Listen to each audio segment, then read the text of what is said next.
Velkommen til vores nye butik. Vi har købt Jaguar House i Frederikssund. Det her, det er et fantastisk sted. Kom med.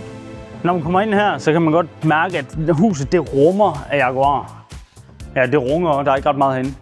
Prøv lige at se et sted. Der er altså tænkt over tingene her. Og det skal vi nok få lavet til et fedt motorcykelhus. Men vi bevarer ånden, for vi må ikke glemme sjælen i det her.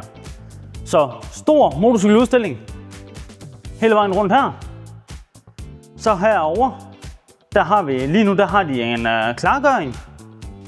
Den bliver lavet til udstillinger. Der bliver sat en fuldhjulsport eller glasparti. 2 dejlige salgskontorer. Der er blevet lavet slutsedler her, der har duet, kan man se. Det er fandme lækker. Så herude, der har vi det, der bliver lavet til vores mega fede motorcykelværksted. Ja, så er der fuld kælder med lager. Vi glæder os helt vildt til at kunne tilbyde CF motorcykler her på Sjælland. Og servicere her på Sjælland med en fuld butik. Åbningen kan jeg ikke 100% sige nu, men hvis I kigger med, så er I ikke i tvivl. Vi glæder os til at se jer.